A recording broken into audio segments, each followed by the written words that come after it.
میرے بھائیوں سب کچھ توحید کے ارد گرد گھومتا ہے. توحید ہی اصل ہے, توحید ہی بنیاد ہے. لیکن افسوس کے ساتھ کہنا پڑتا ہے کہ مسلمان آج اللہ تبارک و تعالیٰ کے ساتھ ساتھ دوسروں کی بھی عبادت کرتے ہیں اور ماننے کے لیے تیار نہیں ہیں. اللہ کے ساتھ ساتھ دوسروں کی عبادت کرتے ہیں لیکن ماننے کے لیے تیار نہیں ہیں. کہتے نہیں ہم کسی اور کی عبادت نہیں کرتے. اور یہ لا علمی کی دلیل ہے. یہ ایسے ہی ہے جیسے کوئی مریض ہو, ڈاکٹر اس کو بتائے کہ تمہیں بہت بڑا مرض لاحق ہے, تمہیں خطرہ ہے, تمہاری زندگی کو خطرہ ہے, وہ کہے میں تو بیمار ہی نہیں ہوں. میرے بھائیوں اللہ تبارک و تعالیٰ نے ایسے ہی نہیں کہہ دیا کہ وما یؤمن اکثرهم باللہ الا وهم مشرکون, کہ مسلمانوں کی اکثریت, مومنوں کی اکثریت شرک میں گرفتار ہوتی ہے. اللہ نے کیوں کہہ دیا ہے یہ؟ میں ابھی ان صورتوں کا ذکر کروں گا جن صورتوں کو اختیار کرنے سے انسان شرک میں گرفتار ہو جاتا ہے. صورتوں سے مراد قرآن پاک کی صورتیں نہیں ہیں, یعنی کہ وہ اقسام, وہ شکلیں, وہ صورتیں جو شرک کی صورتیں کہلاتی ہیں. لیکن اس سے پہلے چاہوں گا کہ شرک کے بارے میں بیان کر دوں کہ شرک کتنا بڑا جرم ہے. میرے بھائیوں اللہ تبارک و تعالیٰ فرماتے ہیں قرآن پاک میں انہ من یشرک باللہ فقد حرم اللہ علیہ الجنہ ومأواہ النار وما للظالمین من انصار. جو اللہ کے ساتھ شرک کرے اللہ نے اس کے اوپر جنت حرام قرار دے دی, یہ کبھی بھی جنت میں داخل نہیں ہو سکتا. ومأواہ النار, اس کا ٹھکانہ جہنم ہے. وما للظالمین من انصار, اور یہ ظالم ہے اور ظالموں کی اللہ کے سامنے کوئی مدد نہیں کر سکتا. اور کہیں فرمایا ان اللہ لا یغفر ان یشرک بہ ویغفر ما دون ذلک لمن یشاء, کہ اللہ شرک کے علاوہ جو بھی گناہ ہوگا چاہیں گے تو معاف کر دیں گے, چاہیں گے تو نہیں معاف کریں گے, لیکن شرک کو رب العالمین نہیں معاف کریں گے. میرے بھائیو شرک اتنا بڑا جرم کہ اللہ تبارک و تعالیٰ نے سورہ انعام میں اپنے 18 عظیم الشان انبیاء کرام علیہم الصلوۃ والسلام کا ذکر کیا اور آخر میں فرمایا وَلَوْ أَشْرَكُوا لَحَبِطَ عَنْهُمْ مَا كَانُوا يَعْمَلُونَ, یہ میرے پیغمبر تھے, یہ میرے رسول تھے, لیکن اگر یہ بھی شرک کرتے تو ان کی ساری نیکیاں ضائع ہو جاتی. میرے بھائیوں نبی معصوم ہوتے ہیں, نبیوں سے شرک سرزد نہیں ہو سکتا, لیکن اللہ نے یہ بیان کرنا چاہا کہ شرک اتنا بڑا جرم ہے, اگر نبی بھی کرے تو فرمایا اس کی بھی نیکیاں ضائع. تو پھر میری اور آپ کی کیا حیثیت ہے؟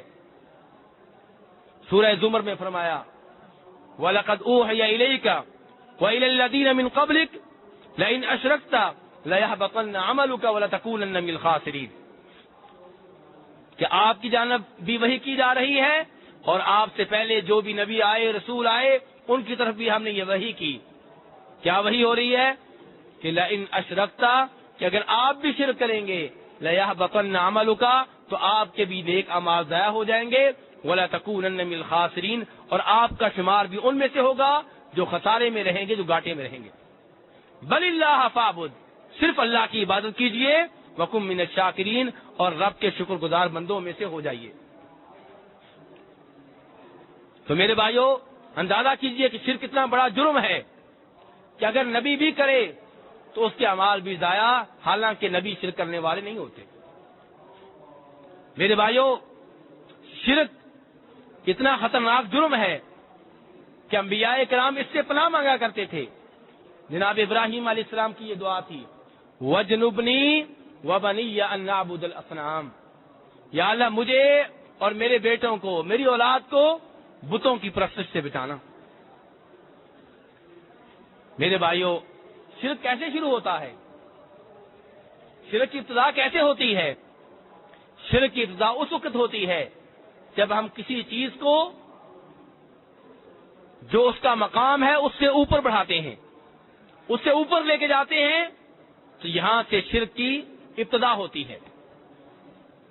بخاری شریف اٹھا لیجئے اور جناب عبداللہ ابن عباس سے پوچھ لیجئے کہ جناب نوح علیہ الصلوۃ والسلام کی قوم میں شرک کیسے شروع ہوا تھا۔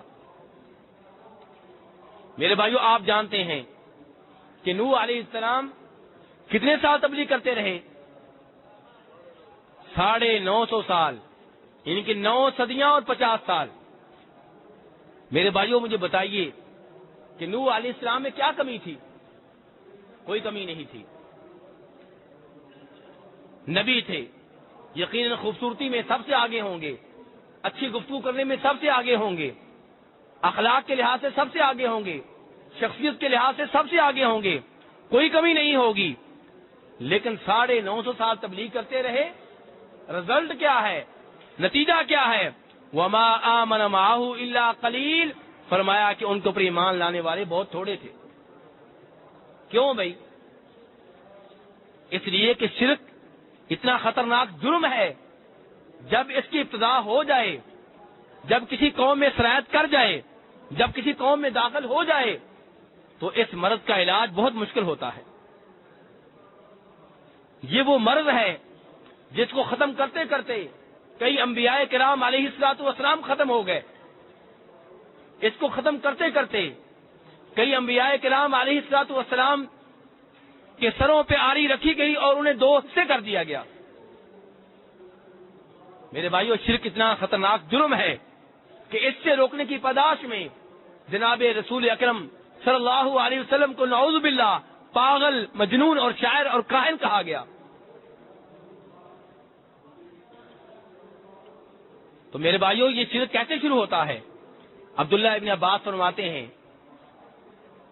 کہ جناب نوح علیہ الصلوۃ والسلام کی قوم میں کچھ بزرگ تھے، اور میرے بھائیو ان بزرگوں کے نام قرآن پاک میں موجود ہیں۔ اللہ تعالی نے فرمایا وَقَالُوا لَا تَذَرُنَّ آلِهَتَكُمْ وَلَا تَذَرُنَّ وَدًّا وَلَا سُوَاعًا وَلَا يَغُوثَ وَيَعُوقَ وَنَسْرًا، یہ 5 بزرگوں کے نام ہیں، 5 تن پاک تھے ان کی قوم کے۔ یہ فوت ہو گئے، اور میرے اور آپ جیسے اپنے آپ کو بہت سمجھدار سمجھنے والے وہ جمع ہوئے، میٹنگ کی، کہنے لگے یہ ہمارے بزرگ تھے، اللہ کے ولی تھے، یہ اللہ کی عبادت کیا کرتے تھے۔ میرے بھائیو، اس کا کون منکر ہے؟ ہم سب مانتے ہیں کہ اللہ کی عبادت کیا کرتے تھے، لیکن مسئلہ تب پیدا ہوتا ہے جب ہم آگے بڑھتے ہیں۔ اب کہنے لگے کہ یہ اللہ کی عبادت کیا کرتے تھے، یہ ہمیں تبلیغ کیا کرتے تھے، ان کو دیکھ کے ہمیں رب یاد آیا کرتا تھا۔ اب کیا کریں جی؟ اب ایسا کرتے ہیں کہ ان کی یادگاریں قائم کرتے ہیں، جہاں جہاں بیٹھ کے یہ رب العالمین کی عبادت کیا کرتے تھے وہاں پہ یادگاریں قائم کرتے ہیں۔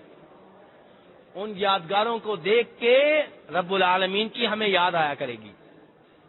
میرے بھائیو، نیت اچھی تھی نا ان لوگوں کی جنہوں نے یہ کام کیا؟ نیت اچھی تھی، نیت میں کوئی شک و شبہ نہیں ہے، لیکن کام اچھا نہیں تھا۔ آج دوستوں کو روکے نا غلط کاموں سے، شرک سے، بدعات سے، تو وہ سمجھتے ہیں کہ شاید ہم ان کی نیت کے اوپر شک کر رہے ہیں۔ نہیں میرے بھائیو، ہم آپ کی نیت کے اوپر شک نہیں کرتے، لیکن صرف نیت کام نہیں آتی، نیت کے ساتھ ساتھ کام درست ہونا ضروری ہے۔ آپ دیکھیے ان لوگوں نے یادگاریں قائم کر لی، ان یادگاروں کے پاس آ کے یہ لوگ رب العالمین کی عبادت کیا کرتے تھے، ان کی نہیں۔ نماز پڑھا کرتے تھے کس کے لیے؟ اللہ کے لیے۔ جانور ذبح کیا کرتے تھے کس کے لیے؟ اللہ کے لیے۔ منتیں مانا کرتے تھے، نظریں مانا کرتے تھے کس کے لیے؟ اللہ کے لیے۔ اب ایک نسل ختم ہو گئی، نئی نسل آئی تو ہمارا دشمن، ازلی دشمن موقع کی طاق میں تھا۔ شیطان ہمارا دشمن ہے نا میرے بھائیو۔ اس نے رب سے کیا کہا تھا کہ یہ انسان جس کی وجہ سے تو مجھے جنت سے نکال رہا ہے، یہ میری بات مانا کریں گے، یہ میرے پیچھے لگا کریں گے۔ چنانچہ شیطان نے نئی نسل کے ذہنوں میں یہ بات ڈالی کہ تمہارے بڑے آ کے انہی یادگاروں کے سامنے رکوع کیا کرتے تھے، انہی کے سامنے جھکا کرتے تھے، انہی کے سامنے رکوع کیا کرتے تھے، انہی کے نام پہ جانور ذبح کیا کرتے تھے۔ چنانچہ شرک کی ابتدا ہو گئی، اور اس شرک نے ایسی جڑ پکڑی اس قوم میں کہ جناب نوح علیہ الصلوۃ والسلام جیسا پیغمبر 950 سال اپنی قوم کو صبح و شام لیل و نہار مختلف اندازوں میں شرک سے روکتا رہا، لیکن رزلٹ کیا نکلا؟ قرآن پاک بتا رہا ہے کہ وما آمن معہ الا قلیل، کہ ان کے اوپر ایمان لانے والے بہت تھوڑے تھے، اور تو اور ان کی بیگم ان کے ساتھ نہیں تھی، اور تو اور ان کا سگا بیٹا ان کے ساتھ نہیں تھا۔ تو میرے بھائیو، اس لیے اسلام کیا چاہتا ہے کہ آپ ان راستوں کی طرف نہ جائیں جو راستے شرک کی طرف لے کے جاتے ہیں، اگرچہ وہ راستے خود شرک نہیں ہیں۔ اسلام آپ کو ان کاموں سے روکتا ہے جو کام خود شرک نہیں ہے لیکن شرک کی طرف لے جانے والا راستہ ہے۔ اللہ کے رسول صلی اللہ علیہ وسلم کے پاس ایک آدمی آیا اور آ کے کہنے لگا کسی بات پہ کہ اللہ کے رسول ویسے ہوگا جیسے آپ چاہیں گے اور اللہ چاہے گا۔ اللہ کے رسول نے فرمایا اجعلتنی للہ ندا، تو نے مجھے اللہ کا شریک بنا دیا ہے۔ غور کیجیے میرے بھائیو، یہ جملہ میرے اور آپ کے منہ سے اکثر نکلتا ہے۔ ہم کہتے ہیں جیسے اللہ کا رسول چاہے گا، کہتے ہیں کہ نہیں کہتے؟ دیکھیے صحابی نے کہا اللہ کے رسول کو کہ اللہ کے رسول ویسے ہوگا جیسے آپ چاہیں گے اور جیسے اللہ چاہے گا۔ اللہ کے رسول نے آگے سے فرمایا اجعلتنی للہ ندا، تو نے مجھے اللہ کا شریک بنا دیا ہے۔ یہ کہو کہ ویسے ہوگا جیسے تنہا رب العالمین چاہے گا۔ میرے بھائیو، اگر کسی اور کا نام لینا بھی ہو تو ایسے کہنا چاہیے کہ ویسے ہوگا جیسے اللہ چاہے گا اور اس کے بعد جیسے آپ چاہیں گے، اور نہیں۔ یہ نہیں کہنا چاہیے جیسے اللہ چاہے گا اور آپ چاہیں گے، نہیں، اور نہیں، اور میں برابری ہوتی ہے۔ اور میں کیا ہوتا ہے میرے بھائیو؟ برابری ہوتی ہے، اور نہیں کہنا۔ یہ کہنا ہے کہ جیسے اللہ چاہے گا اور اللہ کے بعد جیسے آپ چاہیں گے ویسے میں کروں گا۔ ترمذی شریف کی حدیث ہے، مکہ فتح ہو چکا ہے، نبی صلی اللہ علیہ وسلم اپنے صحابہ کرام کو لے کے مکہ سے طائف اور حنین کی طرف جا رہے ہیں، ان علاقوں کو فتح کرنے کے لیے جا رہے ہیں، اور اس مرتبہ آپ کے صحابہ کرام کی تعداد بہت زیادہ ہے کیونکہ مکہ فتح ہو چکا ہے، اور ان میں وہ لوگ بھی شامل ہو چکے ہیں جو ابھی ابھی مسلمان ہوئے ہیں۔ راستے میں ایک جگہ ان لوگوں نے پڑاؤ کیا، ایک جگہ آرام کیا، وہاں پہ پتہ چلا کہ ایک بیری کا درخت ہے۔ اس بیری کے درخت کے اوپر کافر لوگ، مشرک لوگ اپنی تلواریں لٹکاتے ہیں۔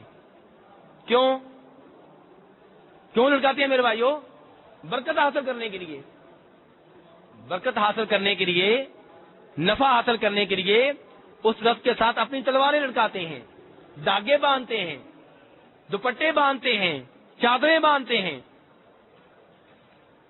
تو صحابہ اکرام نے یہ کہا، سوچا کہ یہ درخت تو کافروں کا ہے، یہ درخت تو مشرکوں کا ہے، ہم تو توحید والے ہیں، ہم تو مسلمان ہیں، ہمیں اس درخت کے قریب نہیں جانا چاہیے۔ پھر اب کیا کیا جائے؟ مسلمان کہاں سے برکت حاصل کریں؟ کہنے لگے اللہ کے رسول سے بات کرتے ہیں کہ ایک درخت مسلمانوں کا بھی مقرر کر دیں، مسلمان اس درخت کے ساتھ اپنی تلواریں لٹکا لیا کریں گے، برکت حاصل کر لیا کریں گے۔ اللہ کے رسول کے پاس آئے یہ تجویز لے کے۔ سنیے میرے بھائیو، سنیے، ترمذی شریف کی حدیث ہے، صحیح حدیث، ضعیف روایت نہیں ہے۔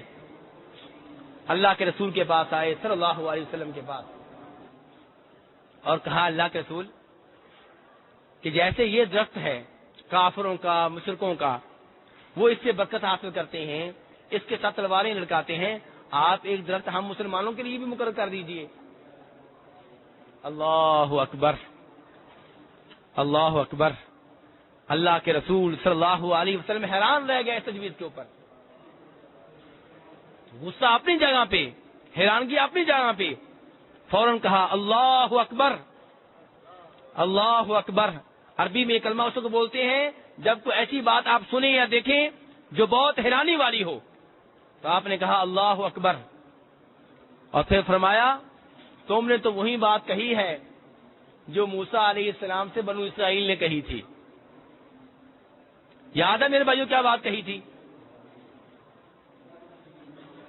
جب اللہ تعالیٰ نے بنو اسرائیل کے دشمن فرعون کو غرق کیا اور اس کی دائمی غلامی سے بنو اسرائیل کو نجات دی، اب کیا چاہیے تھا بنو اسرائیل کو؟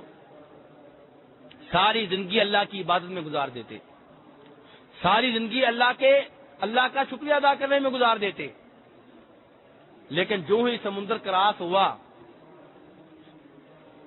آگے ایک قوم کو دیکھا کہ وہ قوم بچڑے کی عبادت کر رہی ہے، تو بنو اسرائیل موسیٰ علیہ السلام کے پاس آئے، کہنے لگے موسیٰ علیہ السلام اجعل لنا الہا کما لہم آلہہ، یہ تو قرآن پاک کی آیت ہے میرے بھائیو، 9واں سپارہ۔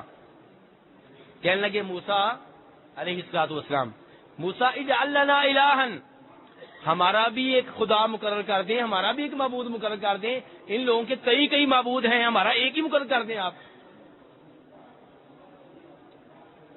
دیکھیے شیطان انسان کی عقل سے کیسے کھیلتا ہے، یعنی کہ کیا میرے بھائیوں وہ عبادت کا حقدار ہے جس کو ہم خود مقرر کریں؟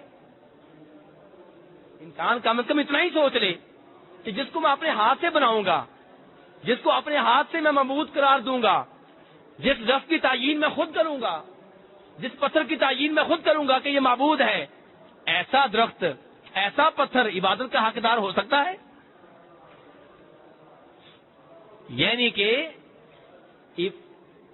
عبادت کرنے والے جو ہے وہ خود معبود کو کھڑا کر رہے ہیں، خود معبود کو بنا رہے ہیں۔ اللہ اکبر، کیسے شیطان کھیلتا ہے انسان کی عقل سے۔ تو نبی صلی اللہ علیہ وسلم نے ارشاد کیا فرمایا صحابہ کرام سے کہ تم نے تو وہی بات کہی ہے جو بنو اسرائیل نے موسیٰ علیہ السلام سے کہی تھی کہ ہمارے لیے ایک معبود مقرر کر دیں جیسے ان لوگوں کے کئی معبود ہیں۔ تو موسیٰ علیہ السلام نے آگے سے کہا تھا انکم قوم تجہلون، بڑے جاہل لوگ ہو، بڑے جاہل لوگ ہو کہ اللہ نے تم کو فرعون کی غلامی سے نجات دی، اللہ نے تمہارے دشمن فرعون اور اس کے حواریوں کو، اس کے لشکروں کو سمندر میں غرق کیا، اور اب تم تھوڑی ہی دیر کے بعد کہہ رہے ہو کہ ہمارا معبود مقرر کیجیے۔ تو پھر میں رسول کس کی جانب سے ہوں؟ ابھی سمندر کراس کرنے سے پہلے تمہیں آگے سمندر نظر آ رہا تھا، پیچھے فرعون اور فرعون کا عظیم الشان لشکر نظر آ رہا تھا، اور تم کہہ رہے تھے موسیٰ کچھ کرو، موسیٰ کچھ کرو، ہم پکڑے گئے، اپنے رب سے دعا کرو ہمیں بچائے، اور اب جب بچا لیا، اس کو غرق کیا، اب تم کہتے ہو کہ ہمارے لیے معبود مقرر کرو۔ تو میرے بھائیوں دیکھیے، غور اب آپ نے اگلی بات کے اوپر کرنا ہے کہ ان صحابہ اکرام نے تجویز صرف اتنی پیش کی تھی کہ ہمارا ایک درخت مقرر کر دیں جس کے ساتھ ہم تلواریں وغیرہ لٹکا لیا کریں، اور آپ نے ان کی اس بات کو کن کے ساتھ جا ملایا؟ موسیٰ علیہ السلام کی قوم کی اس بات سے جنہوں نے صاف صاف کہا تھا کہ ہمارا معبود مقرر کر دیجئے، جبکہ ان صحابہ کرام نے صاف صاف نہیں کہا معبود مقرر کیجئے، لیکن آپ نے دونوں باتوں کو ایک جیسا بنا دیا۔ کیوں؟ کہ میرے بھائیوں اس کا انجام بھی شرک ہی ہے۔ اور پھر یہ خیال کرنا کہ درخت کو اللہ کے رسول مقرر کریں گے تو مقرر کر دینے سے وہ نفع و نقصان کا مالک بن جائے گا، اس سے تلوار میں برکت داخل ہو جائے گی، اس سے کسی دھاگے میں برکت داخل ہو جائے گی، اس سے کسی دوپٹے میں برکت داخل ہو جائے گی، اس سے کسی چادر میں برکت داخل ہو جائے گی۔ یہ عقیدہ بہت خطرناک عقیدہ ہے میرے بھائیوں۔ اسی لیے اللہ کے رسول صلی اللہ علیہ وسلم صحابہ اکرام کے اوپر ناراض ہو گئے۔ تو اس سے میرے بھائیوں اندازہ کیجئے کہ شرک کتنا بڑا جرم ہے، اور اتنا بڑا جرم ہے کہ میرے بھائیوں جب کوئی شرک کر لے تو اس کے لیے کوئی معافی نہیں ہے، چاہے وہ کسی نبی کا بیٹا ہو۔ جب جناب نوح علیہ السلام کی قوم کے اوپر طوفان آیا، زمین ہر سائڈ سے پانی نکالنے لگی، آسمان پانی برسانے لگا، تو پھر صرف وہ بچے جو نوح علیہ السلام کے اوپر ایمان لانے والے تھے، اور بیٹے کا اپنے باپ کے اوپر ایمان نہیں تھا، بیٹا رب کی اپنے باپ کی دعوت کو قبول کرنے کے لیے تیار نہیں تھا کہ عبادت کا حقدار صرف اللہ رب العالمین ہے. بیٹا سمجھتا تھا کہ ود، سوا، یغوث، نصر بھی جو ہیں وہ بھی عبادت کے حقدار ہیں، اگرچہ وہ اصل نہیں ہے، اصل اللہ ہی ہے. میرے بھائیوں، جتنے بھی مشرک ہیں وہ اصل اللہ ہی کو مانتے ہیں. آپ دیکھ لیجئے مکہ کے لوگ جب تلبیہ پڑھتے تھے تو ان کا ابتدائی تلبیہ آپ کے تلبیہ سے ملتا جلتا ہی ہے. وہ بھی کہتے تھے لبیک اللہم لبیک لبیک لا شریک لک لبیک ان الحمد والنعمت لک والملک لا شریک لک. یہاں تک آپ کا تلبیہ اور ان کا تلبیہ ایک ہی ہے. آگے پھر کیا کہتے تھے؟ کہتے تھے الا شریکن ہوا لک تملکہ وما ملک. کہتے تھے یا اللہ میں حاضر ہوں، یا اللہ میں حاضر ہوں، یا اللہ تیرا کوئی شریک نہیں. کہتے تھے یا اللہ تیرا کوئی شریک نہیں. کہتے تھے وہ بھی جیسے آج کا مشرک کہتا ہے نا، وہ بھی کہتے تھے کہ یا اللہ تیرا کوئی شریک نہیں، سب تعریفیں تیری، سب نعمتیں تیری، ساری بادشاہی تیری، تیرا کوئی شریک نہیں. کہتے تھے لیکن ایک ہے، وہ جس کا مالک تو ہی ہے. یعنی کہ اصل وہ نہیں ہے، وہ چھوٹا ہے، اس کا بھی مالک تو ہے، اور جن جن چیزوں کا وہ مالک ہے ان چیزوں کا بھی مالک تو ہے. تو اصل کون ہوا ان کے نزدیک؟ اصل ان کے نزدیک کون ہوا میرے بھائیوں؟ اللہ ہوا. تو اس کا مطلب یہ ہے کہ وہ لات اور عزا اور حبل کو اصل نہیں مانتے تھے. کہتے تھے وَيَقُولُونَ هَؤُلَاءِ شُفَعَاؤُنَا عِندَ اللَّهِ، یہ تو اللہ کے ہاں ہماری سفارش کریں گے. آج کا مشرک بھی یہی کہتا ہے. تو میرے بھائیوں، کہنے کا مطلب یہ ہے کہ وہ بھی مانتے تھے کہ اصل اللہ ہے. اتنی توحید ان کے پاس بھی تھی، جتنی توحید آج کئی لوگوں کے پاس ہے نا، اتنی توحید ان کے پاس بھی تھی. آپ اندازہ کیجئے کہ وہ عمرہ کرتے تھے، حج وہ کرتے تھے، مینا میں وہ جاتے تھے، مزدلفہ میں وہ جاتے تھے، حاجیوں کو ستو پلاتے تھے، حاجیوں کی خدمت کرتے تھے، بیت اللہ کے منتظم و متولی تھے، بیت اللہ کی تعمیر کی، اور پھر بھی کافر کے کافر ٹھہرے، مشرک کے مشرک ٹھہرے. کیوں بھائی؟ غور کیجئے میرے بھائیوں، غور کیجئے. آج لوگ کہتے ہیں کوئی مسلمان مشرک نہیں ہوتا، تم ایسی باتیں کرتے رہتے ہو، مسلمانوں کو مشرک بنا رہے ہو. میرے بھائی ان کو لے لیجئے کہ یہ لوگ بیت اللہ کے متولی ہیں، بیت اللہ کے منتظم ہیں، عمرہ کرتے ہیں، حج کرتے ہیں، مینا میں جاتے ہیں، مزدلفہ میں جاتے ہیں، حاجیوں کو ستو پلاتے ہیں. اس سب کے باوجود مشرک کے مشرک، کافر کے کافر، کیونکہ وہ یہ تلبیہ پڑھتے تھے جو ابھی آپ نے سن لیا ہے. وہ کہتے تھے اللہ تیرا کوئی شریک نہیں ہے سوائے اس کے جس کا تو مالک ہے، اور ان چیزوں کا بھی تو مالک ہے جن کا مالک یہ معبود ہے جس کی ہم عبادت کرتے ہیں. اور کبھی کہتے تھے ما نعبدهم الا ليقربونا الى الله زلفى، ہم ان کی پرستش اس لیے کرتے ہیں، ہم ان کی عبادت اس لیے کرتے ہیں تاکہ یہ ہمیں اللہ کے قریب کر دیں. تو بہرحال میرے بھائیوں، بات ختم کرتا ہوں، اس کے بعد سوال و جواب ہوں گے انشاءاللہ. کسی بھائی کا سوال ہو تو لکھ لے ذرا، پہلے ان سوالوں کو جواب دیا جائے گا جو لکھ کے میرے پاس بھیجے جائیں گے. تو بہرحال نوح علیہ السلام کا بیٹا مشرک ہے، کافر ہے. جب طوفان آیا ڈوبنے والا ہے، نوح علیہ السلام اس سے کہہ رہے ہیں کہ بیٹا اللہ کا عذاب آ چکا، اس عذاب سے صرف وہ بچ سکے گا جس کو اللہ بچائے، اس لیے ایمان لے آؤ، توحید کا کلمہ پڑھ لو، شرک چھوڑ دو، کفر چھوڑ دو. وہ کیا کہتا آگے سے؟ وہ کہتا ہے میں اس جودی پہاڑ کے اوپر چڑھ جاؤں گا، یہ پہاڑ مجھے بچا لے گا. باپ کہہ رہا ہے آج کوئی نہیں بچا سکے گا. اللہ کا جب عذاب آ جائے پھر کوئی چیز نہیں بچا سکتی. اللہ عذاب نہ بھیجیں، اللہ مہلت دیتے رہیں، یہ الگ بات ہے. اللہ بڑے تحمل والے ہیں، اللہ ہمارے گناہ دیکھ رہے ہیں، لیکن پھر بھی ہمیں کچھ نہیں کہتے، مہلت دیے جا رہے ہیں کہ شاید بندہ توبہ کر لے، شاید معافی مانگ لے، شاید راہ حق کی طرف واپس آ جائے، شاید توحید کی جان واپس آ جائے، شاید شرک چھوڑ دے. لیکن جب اللہ کا عذاب آ جائے پھر وہ ٹلتا نہیں ہے، پھر اس سے کوئی بچ نہیں سکتا.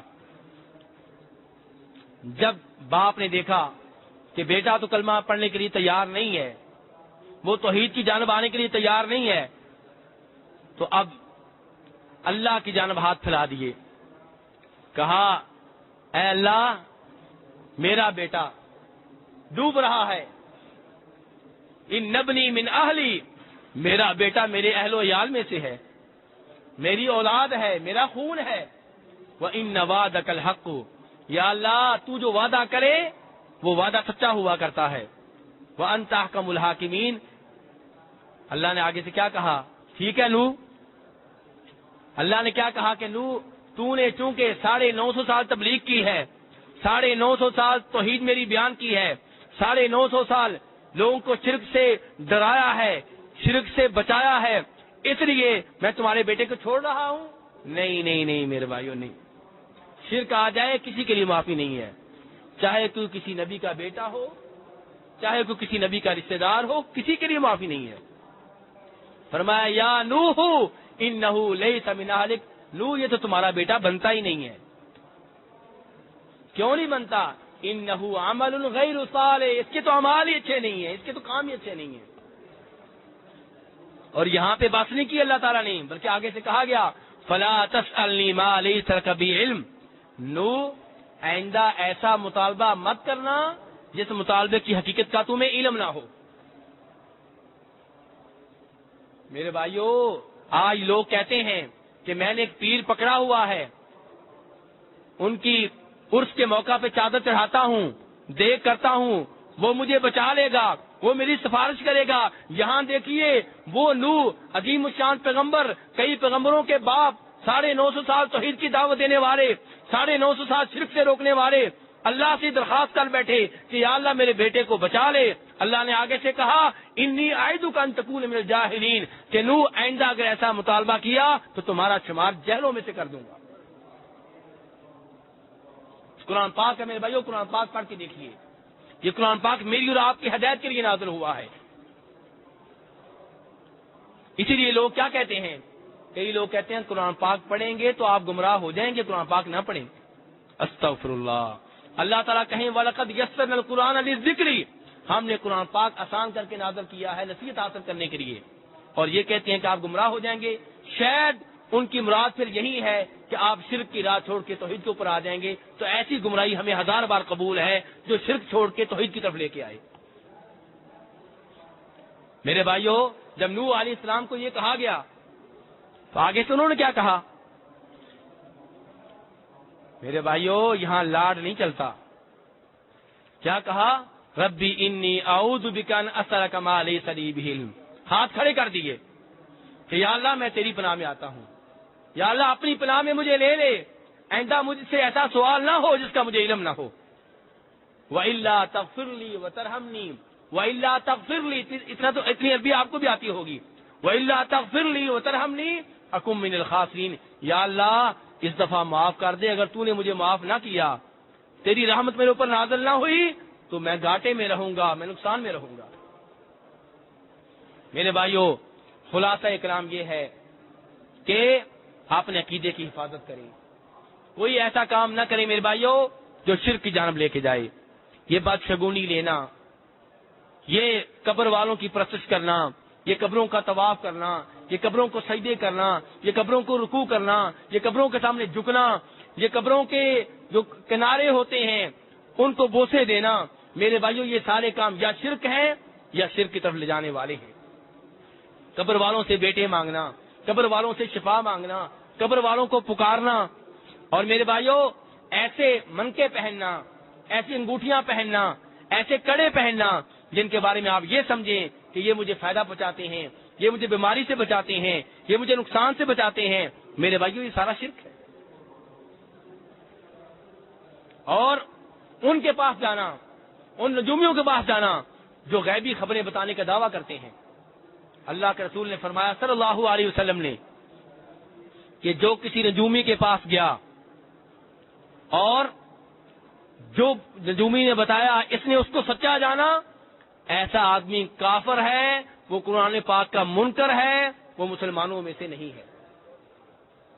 فرمایا اور اگر کوئی اس لیے گیا تاکہ ویسے ہی اسے سوال کرے، اس کی باتوں کے اوپر یقین نہیں ہے، اس کو سچا نہیں مانتا، اس کو جھوٹا سمجھتا ہے نجومی کو، لیکن ویسے گیا، اس سے سوال کیا فرمایا 40 دن تک ایسے آدمی کی نماز قبول نہیں ہوتی. اللہ تبارک و تعالیٰ سے دعا ہے کہ ہمیں شرک سے محفوظ رکھے، ہمیں صحیح عقیدہ اپنانے کی توفیق عنایت فرمائے، اور ہمیں بار بار حج کرنے کی توفیق عنایت فرمائے، ہمیں صحیح علم حاصل کرنے کی توفیق عنایت فرمائے.